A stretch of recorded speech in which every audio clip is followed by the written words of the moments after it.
Hello and welcome to this week's edition of Insider Tips. This week we're going to spend a few minutes talking about ways to create some buzz for your social media campaign.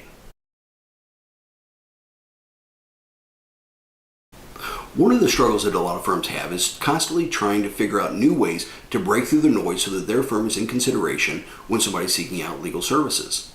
A great way to establish some buzz in social media and among consumers in your target audience might be to actually sponsor a scholarship or a series of scholarships. Now, these don't have to be huge scholarships. These don't have to be $5,000, $10,000 packages. What I'm talking about is maybe a couple of $500 scholarships, maybe a couple of $1,000 scholarships, something that's easily affordable, but at the same time can generate a tremendous amount of interest if it's done right on social media. So how would you implement this?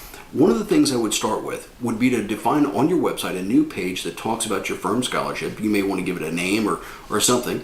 And at that point, lay out the specific guidelines. This is, for instance, if an essay would be required. This is the maximum word length of the essay, how you would like it to be submitted, what the criteria might be, and most importantly, the deadline for submission, as well as when you expect that scholarship to actually be awarded.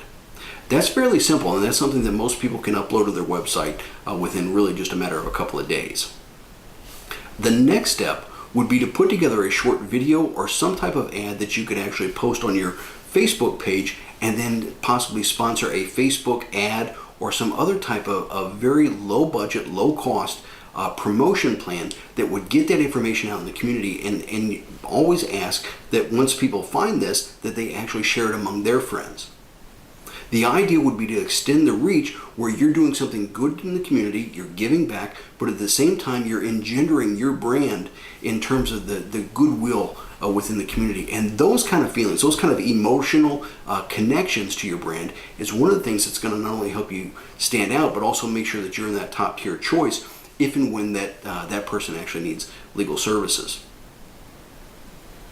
One thing I do want to call your attention to is the need to really be prepared for the amount of essays that may actually be submitted. Now, what kind of essay topics? Well, for instance, suppose you're a personal injury firm.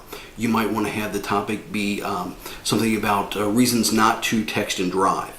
If you're a family law firm, possibly something about describe the influence your parent or grandparent has had in your life. If you're a criminal defense attorney, consider something that is extremely topical right now, ways to build bridges between the local community and our law enforcement professionals. Things like that students can get their mind around, something that they can actually sit down and go after. Now, I wouldn't make it so easy that you suddenly get deluged with incoming submittals. I would actually put some link to this. This might be 1,000, 2,000 word essay, something to that effect, that actually it's going to weed out some, but those that are really focused on the topic are going to have to put some effort and thought into. Now, once you've received those, you want to have a plan to make sure that you can very quickly weed through those. You may have a small team read through them and kind of grade them as these are ones that are in consideration, these are rejects. And if they are rejects, you definitely want to make sure that you have a plan in place to reach back out to that individual or to that family, thank them for their submission, obviously. But that's a great way to make sure, by requiring an address up front, that you have something in your own records for a future firm mailing, so a way to keep in contact with that person. Maybe you have to require that they like your Facebook page or something. There's all sorts of different ways to put a program like that together.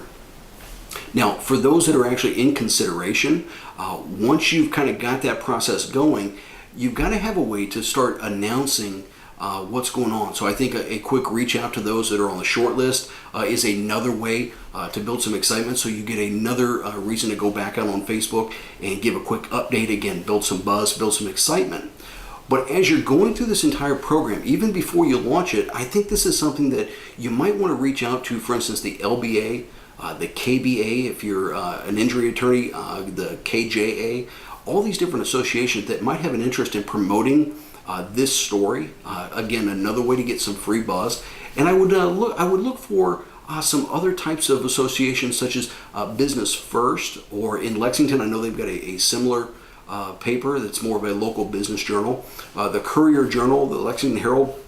All of these people have reporters that are constantly looking for stories, and things like this are actually a great way to get your information about you, your firm, your practice, all out into the community And the best thing about it is to get that application form, they all have to come back to your website.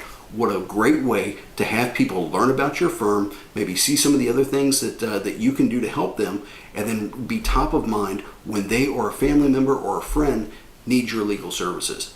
Quite honestly, it's a no-brainer. If you do it properly, there's still a chance that you may be able to allocate those funds so that those can be treated as expenditures and thus tax deductions for this calendar year as opposed to possibly next year when you actually award them. So again, depending on how quickly you're able to move, how quickly you're able to put this together, you might still be able to have another benefit in your favor for this year.